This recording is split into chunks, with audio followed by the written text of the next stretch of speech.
Today's episode features this limited edition Scramble Dojo Outfitters collab. Go to dojooutfitters.com and use code DOJOTube to save 10% on your next order. Enjoy the show!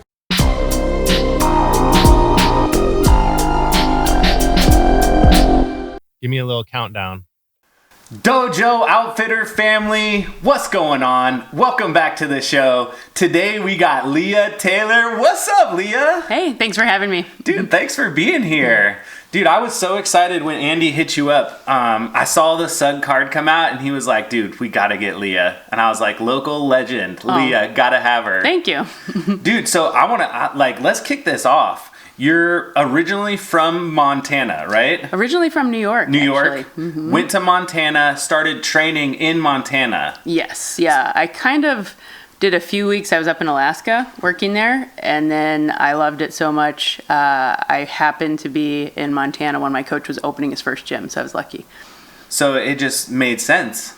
I first trained karate. My mom got me into karate, and I got a black belt in karate. Okay. And when I started traveling for work, I was working for the Forest Service. I was a wilderness ranger for the Forest Service. I was moving around quite a bit, and I just trained whatever little traditional martial arts school was in the town that I was in. So I did Aikido and Taekwondo and Kung Fu and a little Judo, and I finally went into this class at an Alaskan rec center that was actually an MMA group. And so we did some MMA and some no-gi grappling, and I really liked the grappling.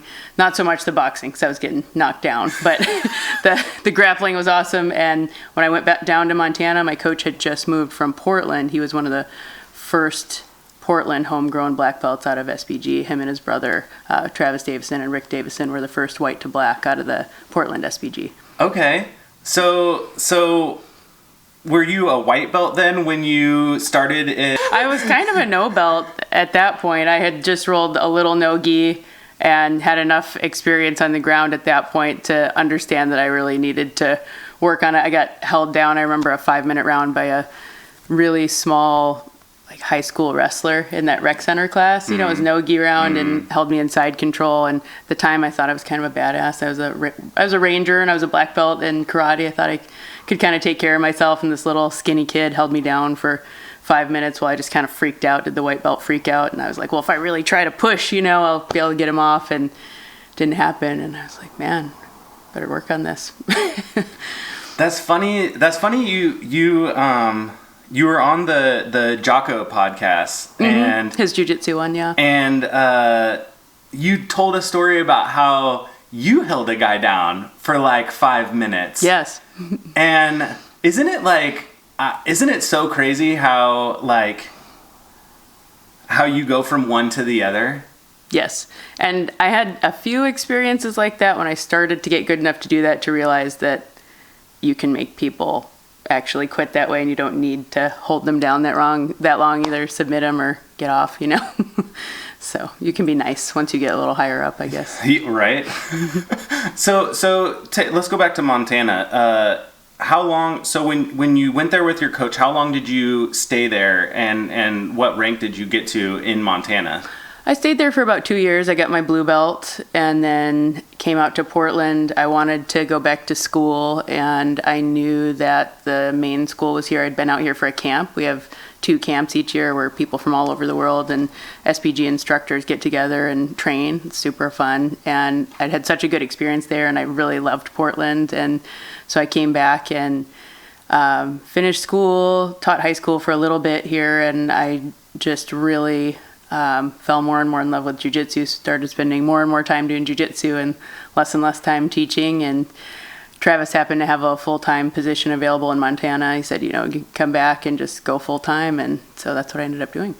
So you got your black belt in Portland with Amanda. Correct. Tell me what that felt like with you guys getting your black belts together, what it felt like for you just to accomplish it on your own. Yeah, in SPG, we have a tradition called an Iron Man, or an Iron Woman, I guess. Dude, for every belt, I saw a post on your Instagram. This guy had to go for an hour and a half for his brown belt. I was like, oh Lord. Yeah. So you have a match with everybody in the room, and the idea is that, 10 people in or so, you don't have any more attributes. So all you have left is your jujitsu and your mental stamina and resilience. So it's a true representation of your technique and your ability to persevere, I guess. And you've already done a few at that point. We used to do them at seminars. So mine and Amanda's Black Belt Ironman had about 80 people. What? Yeah, it was a lot. And they were nexting people in that case. The smaller ones we do in Montana now, there'll be 30 or 40 and each roll goes to submission. When there's that many, toward the end, as you get more tired, they wait till you do something offensive or make a move forward, and then they say next, and the next person comes up. There's someone facilitating the Ironman, so if someone comes up and rolls really crazy, they get nexted right away. Next. You buddy, out of here. I've seen a guy not even get to roll before. He came up and kind of started sneaking around and not really engaging, and they were just like, next. Yeah, you had your chance, guy. Yeah. And you roll white to black belt, so you do the white belts first because they're less predictable and, can't control their weight as well. So you deal with them first, and then toward the end when you're really tired, you're going with, the brown and black belts that can give you a good roll but still be really careful. Yeah, so you have at Portland Judo, we have an optional we call it Shark Tank. Yep, Shark Tank. So it's optional, but I was like, dude, when I got my blue belt, I was like, oh, I'm doing this. Yeah. Yeah, too bad I'm friends with everybody. Like, that was a terrible idea. I was like, people are showing up out of nowhere, and I was like, where have all y'all been? Now it's my Shark Tank, and there's 30 of us? What are we doing? Perfect. Yeah, and then I played it wrong. I played it way wrong. I was like, I'm just going to defend forever. Yeah, that was stupid. Yeah, that's a long day. That was a long day. Sure was. Had the wife there. My wife's like in tears on the side. She's like, that was hard to watch. I was like, that was hard to go through. You come out of it, though, with a lot of confidence in your jiu-jitsu and your ability to move when you're still so tired. Mm-hmm. Yeah, but like every time that I like get messed up, I'm like, dude, I already knew I was mentally strong. Like, I didn't need to go through that to like prove to myself I was mentally strong. That's so funny, though. So you're actually here for Submission Underground. Correct, yeah. What was it like getting the call?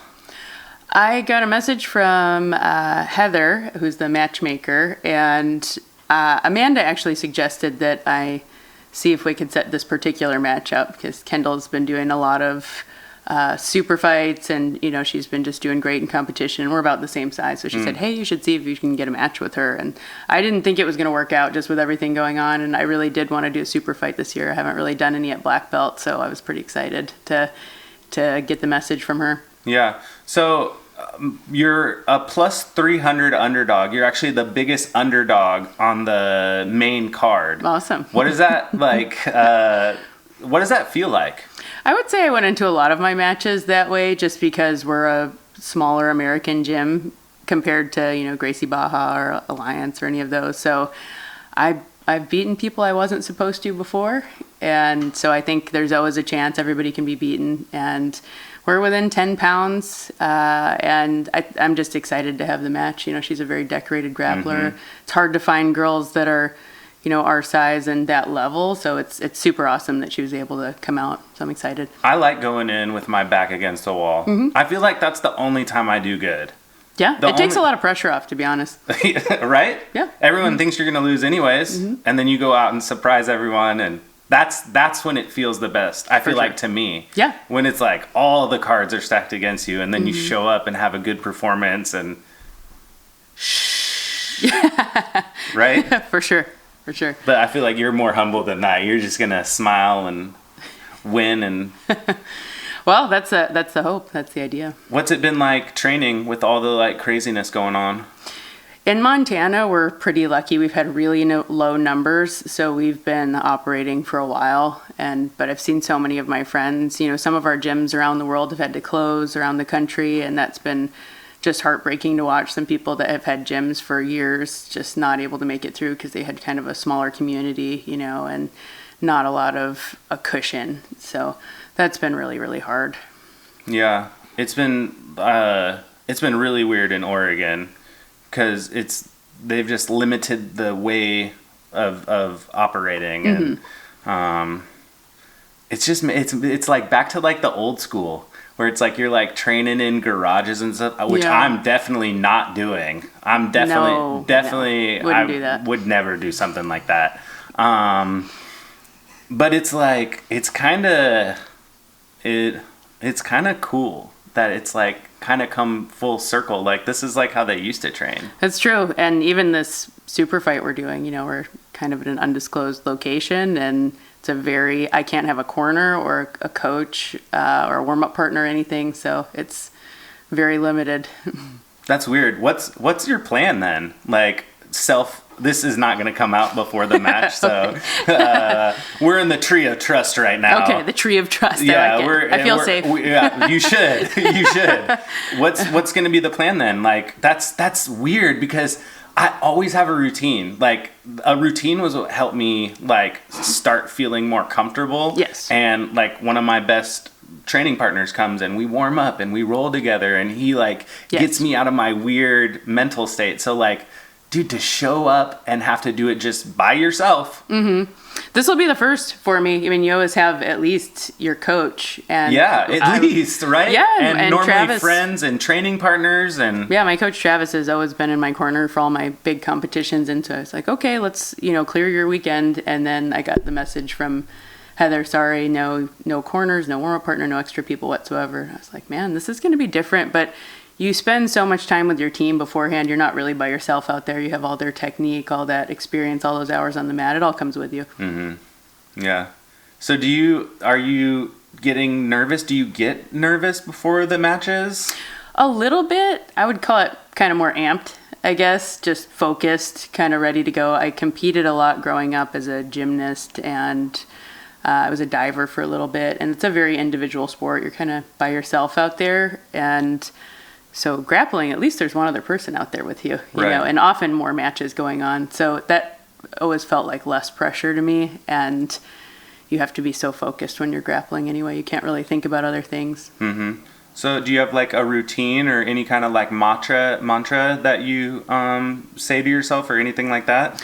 I have the same warm-up that I do if I don't have a partner every time, because sometimes you don't have a warm-up mat or a partner, so I have the same movement sequence that I go through. I listen to a certain playlist, and I really visualize the first 30 seconds of the match over and over and over, because that's the part you really can control. After that, it's kind of, you have to react to how the person counters, and then your training kind of kicks in. But those first, I would say 10 to 30 seconds, you really, if you can get into your position first, you have a huge advantage. So I visualize that a lot. I see. Wow, I suck at visualization. Like I'm always like, I never can focus that much to visualize, but that's such a good point. 10 to 30 seconds, like to go out and try your throw, or to come out and try your takedown, or everything else is you have to have trained it. I mean, you have to have trained that sequence at the beginning too, but just being first, that's a big deal. Yeah. So when you're going against a wrestler like you are now, what's your plan when you go against wrestlers? For her, jump close guard for sure. Yeah. Yeah. It's gonna be quick. That's what I've been practicing, and she's a college level wrestler and a black belt in judo. It's also a submission only tournament. So I'm gonna get to the ground and start working away. Let's get going. Yeah. Or, what are we doing? Right. I mean, the only thing we can do standing is a guillotine. It's going to be hard to break her posture because she's so used to people hanging on her head. So it's like, let's get to the ground. Let's get working. Let's, make it a match, not hand fight for 5 minutes, which is more what it would look like if we're going to battle for takedowns. Right. Or she, maybe I get taken down, and I don't want to start in a bad position when I could start in my closed guard. Well, yeah, exactly. What do you think about, first of all, what do you think about the time, is it 5 minute matches? It's 5 minutes, yeah. What do you think about that? Like, so I get it for the undercard. I totally get 5 minute matches for the undercard, but like, I'm thinking 10 for the main card. Like, I feel 5 is so short for two black belts to work. I think they're trying to make it more for the general public. They're trying to get other people to watch jiu-jitsu. They're trying to make it a little bit more into a sport. So as jiu-jitsu nerds, we love to watch those longer matches, and we can kind of see those micro battles going on. I showed one of my matches to a high school classroom. They watched the first 3 minutes. It was an epic match. It was a purple belt finals match at Worlds, and we were battling, you know, there was back and forth, and I ended up like injuring my knee partway through and still winning, and it was just, they stopped watching about 2 minutes in. They're like, why aren't you standing up? Why don't you just stand up? You know, and it's like, that's more what people, you know, who've never seen jujitsu before, they're like, what's happening there? So I think they're trying to make it a little more exciting, make it a sport. If you have 5 minutes, you really have to go the whole time. There's a potential for 12 minutes of overtime if you go the whole time. Mm-hmm. So there's some, and you're starting essentially in two of the best positions. So you're going to see a lot of action there. So I think they're just trying to make it more spectator friendly. I feel like they could make it more spectator friendly with different rules though. Because like if you like look at what like specifically the Craig and Mason matches, right? Like you could say that Mason just kind of ran. He ran. You'll see people do that for sure. And yeah, because if they know that overtime's there. Because they're just going to get the back in overtime. Like yeah, exactly. Why would you ever get in Craig's half guard if you just have to just get out for 5 minutes? Sure. You just have to avoid for 5 minutes, and then guess what? You get his back, and you're a mean mother on that I think back. every rule set people learn how to game that though, because you see it in ADCC too, you know, where they switch from, you know, no points to points, and then suddenly people are working real hard, whereas they might have coasted in the sub only part. So yeah, any rule set you're going to see people kind of use that strategy. So it just happens. Dude, strategy is kind of everything in like a lot of the matches. In the tournament matches, yeah. If it's a tournament match with rules, you know, not in MMA has rules too, you know, then there's a lot of strategy that goes into that, pacing yourself and, you know, just when to go, when not to. What have you thought about Amanda's recent success on Submission Underground? Oh, I'm super proud of her. She works so hard. She really does. And we came up together training, and she went full time before I did, and she just lived in the gym, you know, and she still does a lot of the time. And yeah, just a lot of hard work and dedication, and just kind of stripping other things away in her life. You know, the rest of us have hobbies and, you know, kind of other stuff going on. She's very focused, very dedicated. And yeah, we really influenced each other's jujitsu, I would say, for a few years there, where we were training a lot together. And every time I'd come back to Portland, you know, we would get to do some training together. We would do camps, you know, we were at camps, we would get some rolls in and just kind of go back and forth about what we were going over. And neither one of us once I went to Montana, had a counterpart that were close to our size that was at that level. So we were really lucky to have that time together where we could go back and forth. You know, I don't have any other females that are at my level, and she didn't either, you know, in Portland. So we kind of split and didn't have that for competition training anymore, which was harder in some ways. But she's always been a little more focused on competition, and I'm glad she's getting more opportunities now. She's been good enough. It's just you have to kind of almost have the right connections and get in front of the right people to see that, and I feel like she's been able to do that, you know, through Submission Underground, through the amateur MMA, you know, fights that she did here too. So it's good for her. So you said that she was a big influence on your jiu-jitsu. What would you say one of the biggest, like how did she influence you the most in your jiu-jitsu? You know, so we had, like I said, about 4 years where we were training a lot together, and I feel like she made my guard better. You know, her passing at that time was super advanced, and my guard got better because of it. I think that was a big thing. And then just bouncing things off each other, you know, or just a little bit of an arms race when one person would figure one thing out and you have to figure out the counter, you know, that kind of thing, that kind of relationship for a little while. And just a lot of competition training, and we were fairly close in size. I've always been a little bit bigger. So yeah, it was good. Once we kind of headed to different states, it was, you know, more separate, and we would just, when we would check in, it was like we were working on totally different things. So it was cool. It was neat. We were still kind of exchanging, but in a different way. Don't you think that Sugg should give Amanda a belt? Like, shouldn't she be the women's champion? I thought that she did, and when I talked to Heather, I was like, I thought she did, and Heather said, yeah, you know, feel like she maybe should, or she's overdue, and so yeah, I would say so. Dude, why not? Yeah, why not? Like, is it 4 or 5 in a row that she's won now? And I know one was a tag team, but whatever. But like, still, like, why not? Yeah, I think so. It'd be good for women's jiu-jitsu, right? I would agree. Yeah, it's, you can tell by the makeup of the card that it's pretty underrepresented. Are you going to try and do ADCC? I've never done it. I've never, committed to doing the trials. I'm not competing as much as I used to. I'm coaching a lot more now, and I'm doing more self-defense seminars, longer ones. I'm learning to shoot. I want to be able to teach women's groups a self-defense component and then concealed carry, so pistol.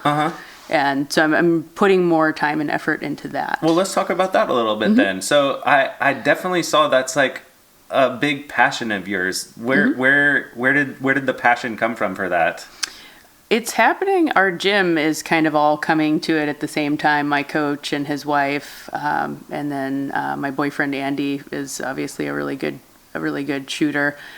We've started all learning together, and Andy's been helping us, and another one of our friends has a little range at his house, so we spend a lot of time out there just trying to get better. And we're all black belts, and now we're just total beginners at this thing, and it is it's a real challenge because you don't even know what you're doing wrong at first. So it's fun. I feel like that's like the blessing of jiu-jitsu though, is that like when you try new stuff, it's just like I like hard stuff now. Yeah.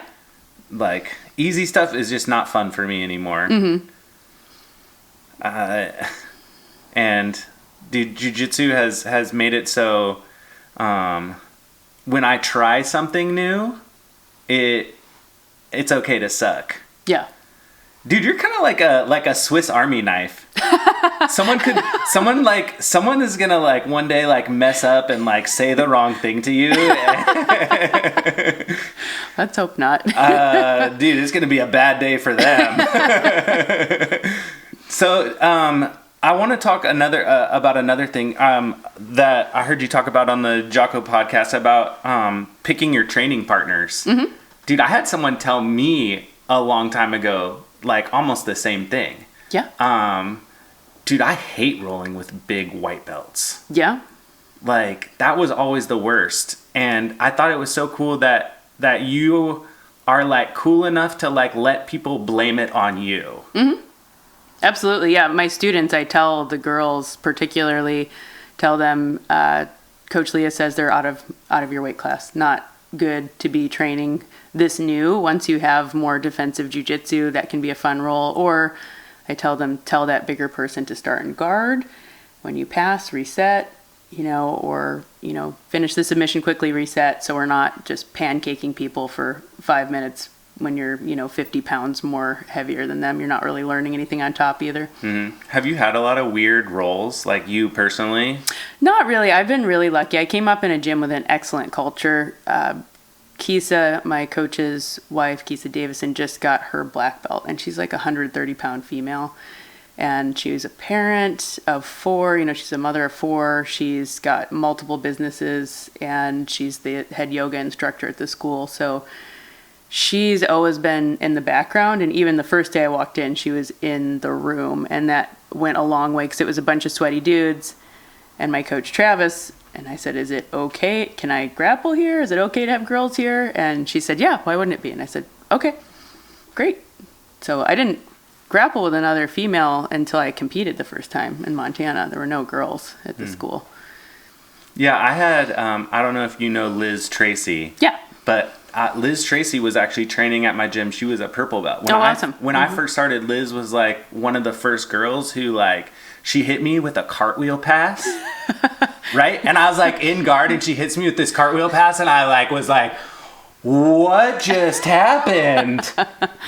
And she like, and to this day still kicks my ass. And so I was like, I don't know, it just for me, like rolling with girls, like, dude, of course, like I don't know. I had an ego and it got like, but I was never weird about girls. Like if you're good, you're good. Yeah. Like what does it matter? Yeah. Most people aren't. I mean, there's some that don't want to tap for sure, or have a hard time. At my school, now that I'm higher ranked, it's not a big deal. When I was a blue or a purple belt and I was starting to give people trouble, I had some really nasty roles, where people are they would just hulk out of stuff, Man, I've had some weird roles like that where it's like I have someone and it's like, dude, if I take this any farther, like this is bad news. Yeah. And then I just have to like not do it because I'm like going to hurt this person. Yeah. When you're training with people all the time, I think some of that goes away because you start to go back and forth and you might even pass them. That happened with me and Amanda. There were some people that we started with that, you know, we just kind of incrementally passed them and got to the point where we could submit them, but, you know, not at first, you know, so it was tough. We might have passed them in belt, but we were still female, you know, so you have to be about, I would say about 3 years ahead of someone, you know, if they're your weight and your strength. So what if someone's starting new that's a girl, what are some of the best things that you can kind of tell them to do?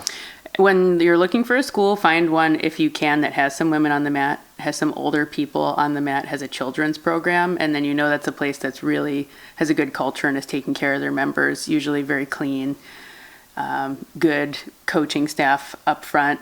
And so I would say that's a huge thing.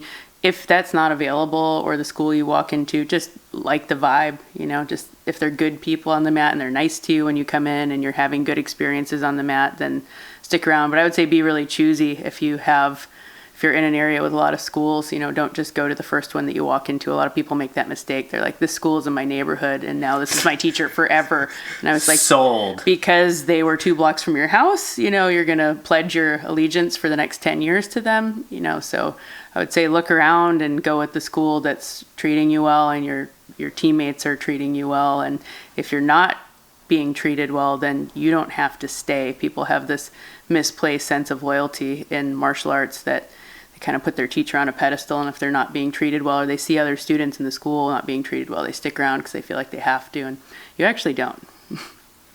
Yeah, that is weird though, isn't it? Yeah.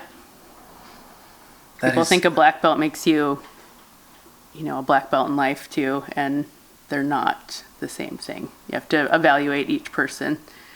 Yeah, dude, I think it's just because the people who do jujitsu see how hard it is just to show back up tomorrow, let alone get your black belt.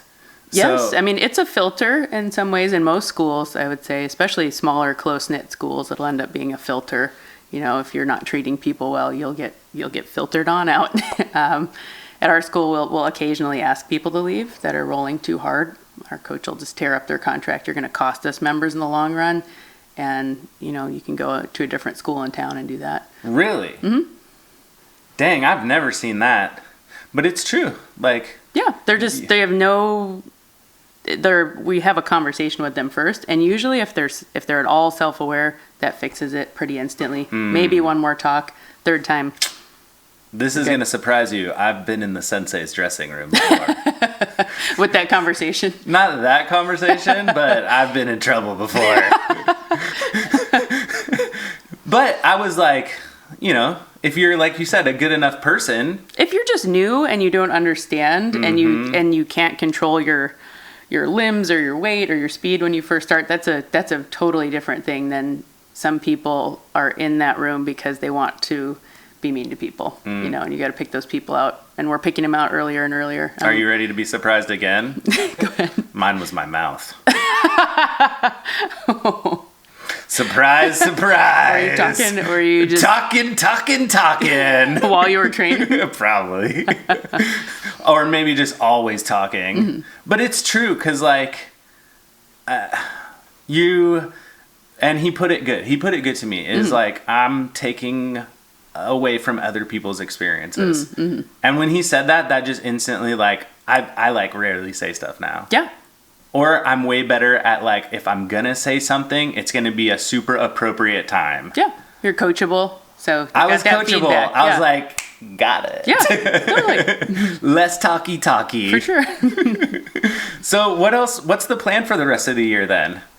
Well, I have another women's self-defense coming up. It's going to be an 8-week program. We would do a 2-hour one in the past that was free, and people come in. We would get up to 50 to 70 women on the mat in Montana. We're a pretty small town, and they would want me to show them just everything. And I can show them in, you know, we do 16 hours. We get a little closer to that. You know, we do a month standing and then a month on the ground and going over, okay, what do you do if you get pinned on a wall? You know, different grabs, bear hug, you know, and we drill it over and over and over, drilling, you know, what if someone tries to hit you, all that kind of stuff. And They want me to show that in 2 hours, and I explain it right at the beginning. I can't show you how to win a fight in 2 hours.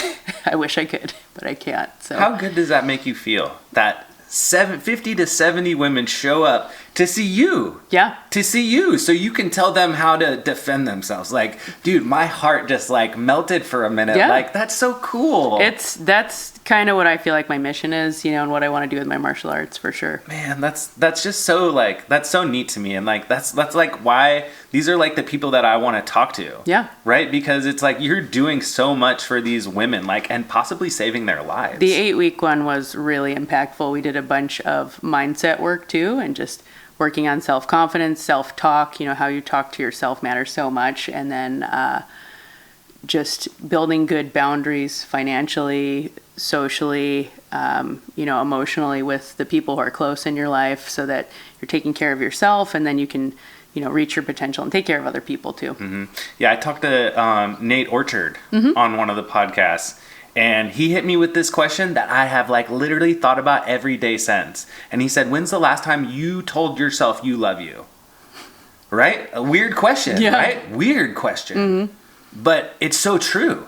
Like, you're with yourself every day, all day, right? So you should love yourself a lot. I agree.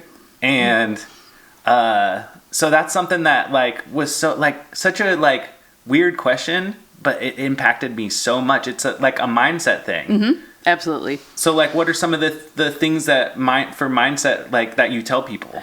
Well, we created kind of their little affirmations or mantras at the beginning, you know, and just, I'm strong, I'm brave, I'm willing, you know, and just flipping negative script. So rewiring negative self-talk, and either challenging it, you know, I'm too heavy, or I'm not, you know, productive enough, or whatever it is that you're saying, you know, you flipping that and saying that's something I can work on, or, you know, I'm strong, you know, maybe I'm heavier than I want to be, but I'm strong and I'm capable and I'm doing what I want to with my body, you know.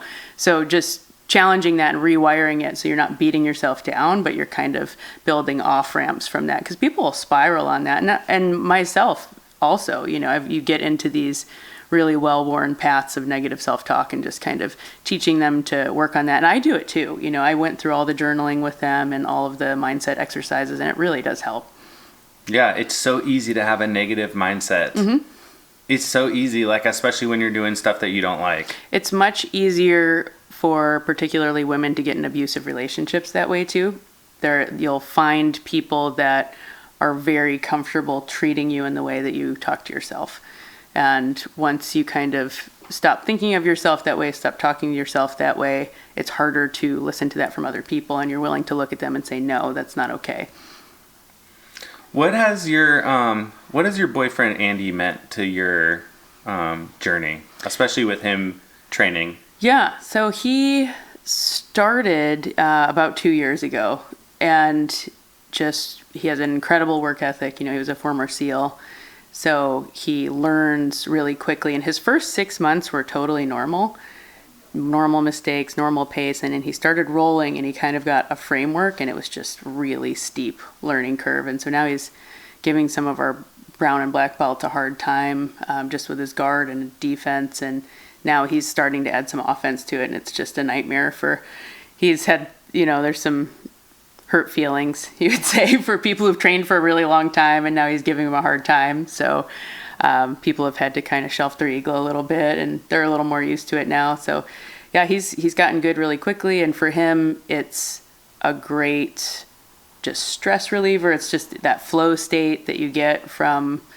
you know, for him, having been in combat, or, you know, he did a lot of base jumping and skydiving. You get in that same state, but he can do that with Jujitsu now, and that's been really, really therapeutic for him, because he can't do those things necessarily all the time in Montana. So it's been good for him. Yeah. Do you give him nice easy rolls, or you like give him the business? Oh, I could give him the business for a while, and now, you know, he's bigger enough than me that I have a tough time passing his guard. He has a really, really good defensive guard, and if I can pass, you know, that's a pretty good day for me. So it's tough, you know, which is okay, you know. Like I said, he's earned it, and he gets better every roll he learns. So that's what it takes. He's rarely takes a day off. You know, he's taking class, and then he rolls, and he'll take the same class essentially 4 times, in the week. So it's not exactly the same class, but our coach goes back and forth between 2 gyms, and he'll go and take that class again the next day and roll again. So he's really, whatever he's learning, he's getting it and he's taking it with him. All right, one last thing before I let you go. What advice would you give to people who can't train right now, but like still want to like stay in it or like do whatever? Like, what advice would you give those people?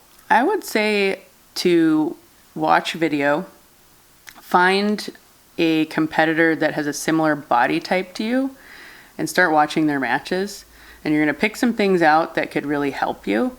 If you're really new, find a good basic system of videos. There's such good video libraries out there now. Kane Prevost is one of our black belts who is a high school teacher out of our Portland gym. He has a whole library, kaneprevost.com, of just really, really basic introductory jujitsu stuff. So that's for if you've never, trained, or you just really want to work on your fundamentals, I would say. That's a good system. Because if you're just going through YouTube, there's so much garbage. It's anyone with a cell phone can make a jujitsu video. So you've got some things that aren't great. So he's good for basics. And then dude, I love those videos. The like never gonna happen in a million years. So I've actually, one of our black belts, Lee, I am like, dude, I'm so horrible about sending him those videos, right? Because and it's always the same question. I'll send him the video and then I'll be like, will this work? Please let me know if this will work because this looks awesome. If your partner doesn't move for the next 5 minutes, it'll look great. No, 9 out of 10 times he's like, yeah, that's not gonna work. Yeah. Well, I think so, finding that basic video library or finding a competitor that has a similar body type and not copying their style, but just finding pieces that are interesting to you. And I think journaling is really helpful. I have a jiu-jitsu journal. I've kept one since I was a white belt, and just writing out a game plan. I use a flow chart for mine, and the core of my game is the same as it was at purple belt. It expanded, it got really big, and now it's almost kind of getting smaller again as you get more efficient. Okay, so you would like add some techniques and like it, and then be like, matter of fact, I don't like this. Just you just not as high percentage, I would say, as I would want it to be. And so you might like use that for a while and then like, yes, kind of scratch it out, or when you make the new one, it kind of falls off the tree. Man, that's so fun, dude. Thank you so much. Thanks for having me, dude. You came like straight from the airport, basically. Got the match tomorrow. Thanks for sneaking us in. Yeah. Yo, follow us on Instagram at Dojo Outfitters, at Chicken Bone BJJ, at Leah Taylor SBG. Thanks for checking us out. Peace.